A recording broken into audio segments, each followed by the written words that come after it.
Bonjour et bienvenue. Apprendre la langue française, c'est apprendre à construire des phrases. La majorité des élèves qui ont des difficultés avec la langue française ignorent complètement comment construire des phrases correctes. Donc l'apprentissage de la langue française passe automatiquement par l'apprentissage des mécanismes de l'apprentissage de la construction de la phrase. Aujourd'hui, à travers cette séance, nous allons nous arrêter longuement sur tout ce qui concerne la construction de la phrase. Ne quittez pas, restez avec nous.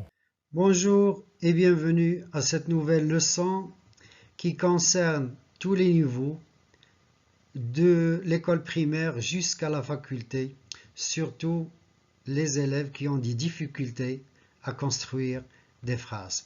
Donc aujourd'hui, on va voir comment construire une phrase. Tout ce que vous devez savoir sur la construction de la phrase.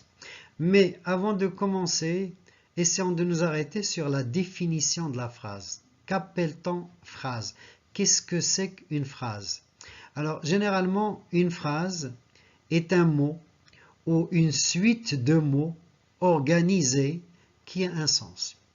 Donc, pour parler d'une phrase, il faut que la succession de mots soit dans un ordre et qu'elle ait un sens. Elle commence toujours par une majuscule et se termine par un point. Voilà donc la définition de la phrase. On distingue généralement deux types de phrases. Il y a la phrase nominale et la phrase verbale. Donc il y a la phrase nominale et la phrase verbale. Quelle différence y a-t-il entre ces deux types de phrases? C'est ce que nous allons voir dans le reste de la leçon. Alors on commence par la phrase nominale. Pour étudier la phrase nominale, on va commencer par examiner les exemples suivants. Quelle belle journée, c'est une première phrase. Deuxième phrase, salut. Troisième, vous avez chute de neige sur le moyen Atlas. Quatrième phrase, vous avez pourquoi, tout simplement. Donc, si on observe attentivement les phrases suivantes, on va remarquer qu'il n'y a aucun verbe conjugué. Donc, on parle de phrase nominale lorsqu'il n'y a pas de verbe conjugué. C'est ça la définition de la phrase nominale. On passe à la phrase verbale. Alors, on passe à la phrase verbale. Quand est-ce qu'on parle de la phrase verbale? Regardez. Examinons les exemples suivants. J'écris, c'est une phrase verbale et on peut remarquer qu'il y a un pronom personnel je et il y a un verbe. Deuxième exemple, vous avez mon père travaille. Alors, à côté du verbe, il y a un groupe nominal sujet qui est mon père. Troisième phrase, vous avez le verbe, bien sûr, mais vous avez le sujet, c'est un pronom personnel. Amine est fatigué, donc le sujet c'est Amine, et Amine est un nom propre. Vous avez la femme tricote, alors la femme, le sujet, c'est un nom commun. Donc le sujet, ça peut être soit un pronom personnel, un groupe nominal, un nom propre ou un nom commun.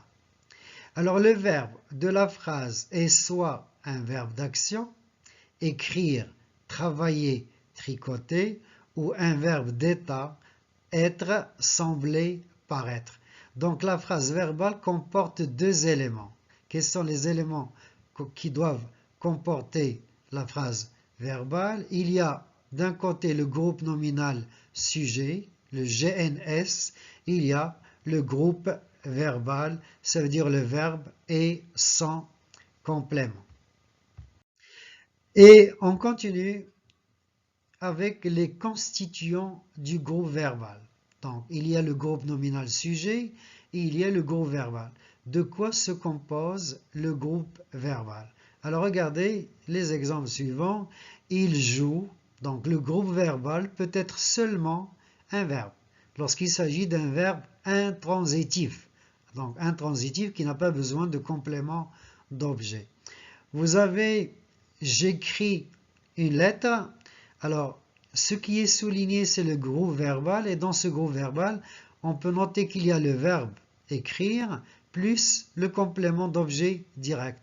Alors, pour reconnaître le complément d'objet direct, on pose la question « quoi » ? J'écris quoi ? Une lettre. Si c'est une personne, on va dire « qui ». Donc, maman parle à la voisine. Le groupe verbal, c'est parle à la voisine. Donc, il y a le verbe plus le complément d'objet indirect. À qui? À la voisine. Cette fille parle doucement.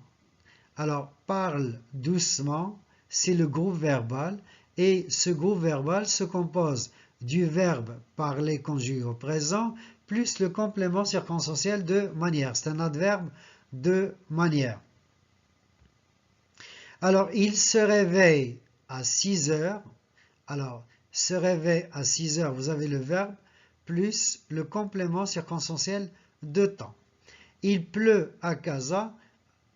Pleut à Casa. Donc, c'est vous avez le verbe pleut et à Casa, c'est un complément circonstanciel de lieu, bien sûr. Et on continue.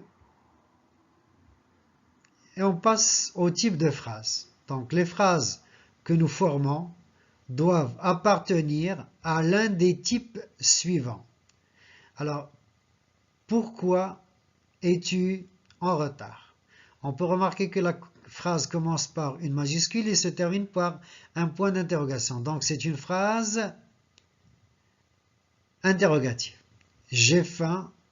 Alors ça commence par une majuscule, ça se termine par un point, donc c'est une phrase déclarative. Vous avez comment, comme tu as grandi, ça commence par une majuscule, ça se termine par un point d'exclamation, donc c'est une phrase exclamative. Ouvre les fenêtres, ouvrez les fenêtres. Donc là, vous avez ça commence par une majuscule, ça se termine par un point, mais le verbe est à l'impératif, donc c'est une phrase impérative. Donc on distingue 4 types de phrases. Premièrement, il y a la phrase interrogative. À quoi sert la phrase interrogative? Elle sert à poser une question et elle se termine par un point d'interrogation. C'est ce qu'on appelle la phrase interrogative. Deuxième type de phrase, c'est la phrase déclarative. Alors, c'est une phrase qui sert à informer et elle se termine par un point. Troisième type, c'est la phrase exclamative. Elle sert à exprimer un sentiment et elle se termine par un point d'exclamation. Et le quatrième et dernier type, c'est la phrase impérative qui sert à donner